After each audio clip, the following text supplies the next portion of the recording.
I assume it's a room temperature take to say that Final Shape had an objectively pretty well written story, actually. But while we got great character interactions, the whole cosmic aspect that Bungie was teasing, what with answers on the grandest scale, I found that to be a bit lacking. I will admit, after Final Shape was said and done, my first impression was pretty much, that was it?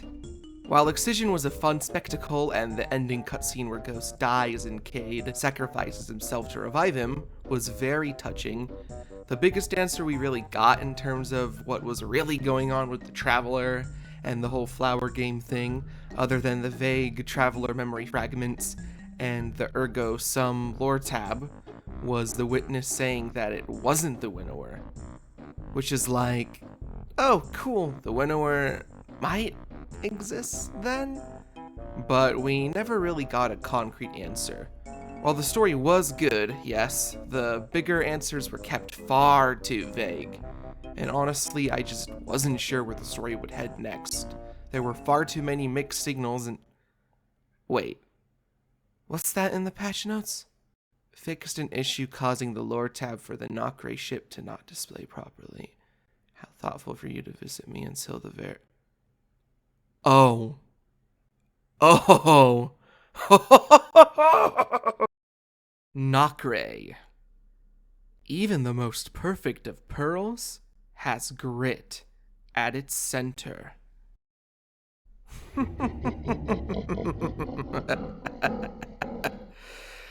Let's chat, shall we? One more nice sit down for the books. Did you think you wouldn't hear from me again after all this? You'd have missed me, I hope, and I would certainly have missed you. Have no fear, I'm not so easy to be rid of. Now, let me show you, my beloved. Oh no, not my sedimentary necrolite, fossilized in time. You've seen that. I speak of that dear and distant expanse of the universe, miraculous in its fullness and its emptiness all at once. Are you surprised to hear of it? Yes, I never cared much for the change of rules, but here we are, and there's no use in crying over spilt radiolaria. Besides, at the heart of it all, there was a gift to me. That gift is the chance to speak with you. You and a billion like you. I am making this offer over and over again, in every tiniest cell and the vastest of civilizations. Let me in. Take what you need. Be at ease. You have no say in the degradation of your telomeres, but in all the interim, the whole world is your sweet silicate shellfish.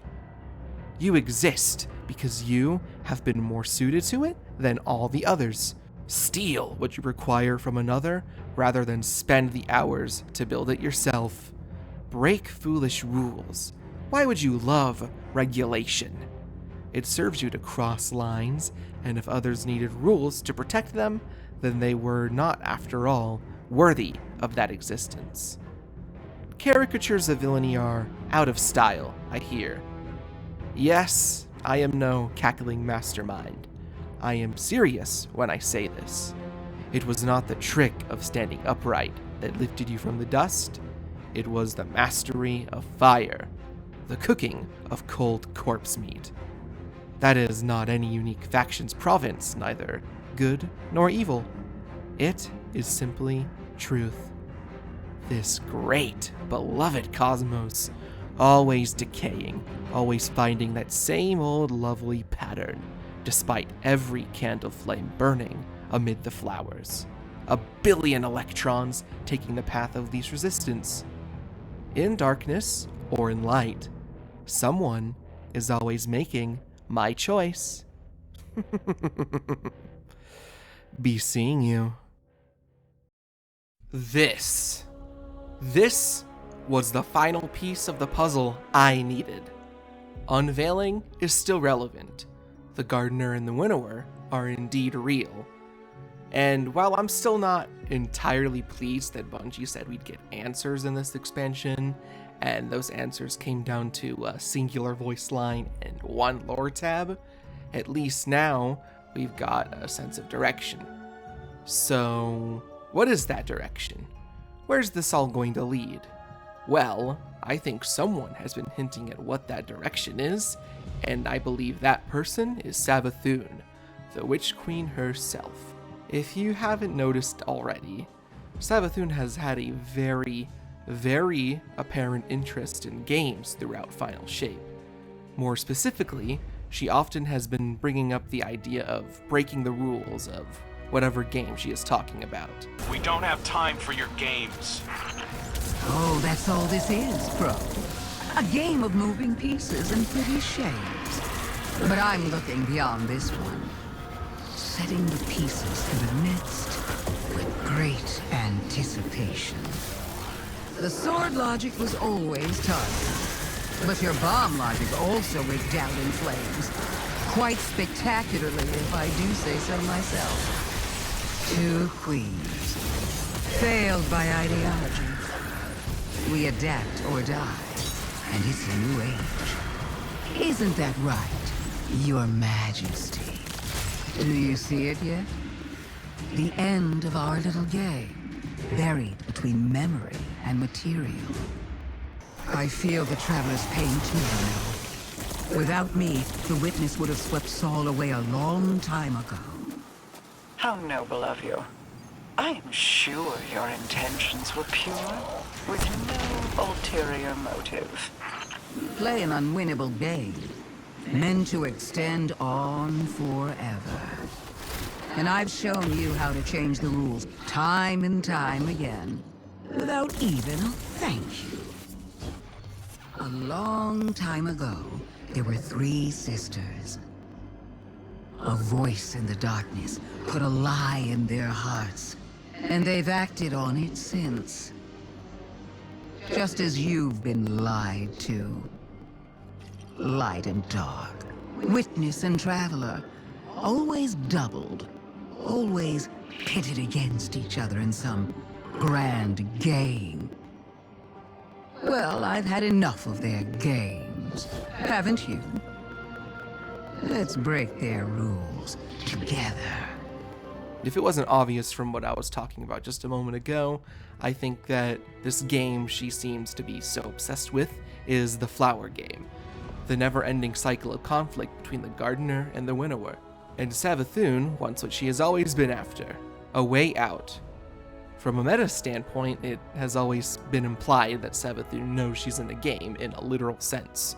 We've seen multiple examples of this, such as the unlisted Truth to Power entry that can only be seen when data mining the game, her taking over the Bungie.net article that was posted when Shattered Throne was soloed at 999 power for the first time by Bagel4K, and in the Witch Queen Collector's Edition ARG lore entries, where it is revealed in a conversation between Ikora Rey and Arak Jalal that Savathun, along with the Ahamkara, who have also been shown to break the fourth wall, have an interest in something called the Anathematic Arc, which ties to some sort of realm the Ahamkara and Savathun consider to be more real than the one they're in, and is even specifically stated to house human minds in some form. While this is just sort of a fun little meta thing, I think they are going to make it make sense with Savathun's current motivation. She is trying to break the rules of the Flower Game by escaping it entirely. This is even something that she seems to be encouraging us to do.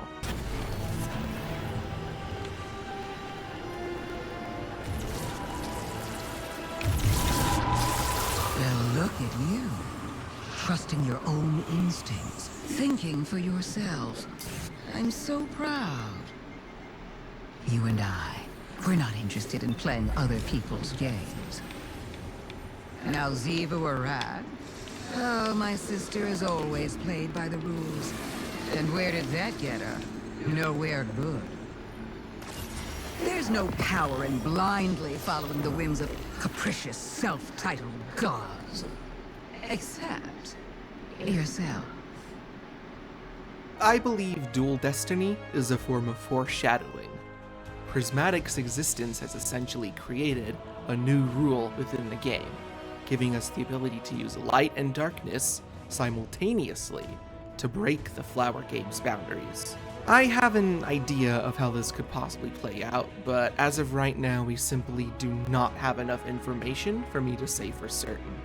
For now, all I'm going to say is this.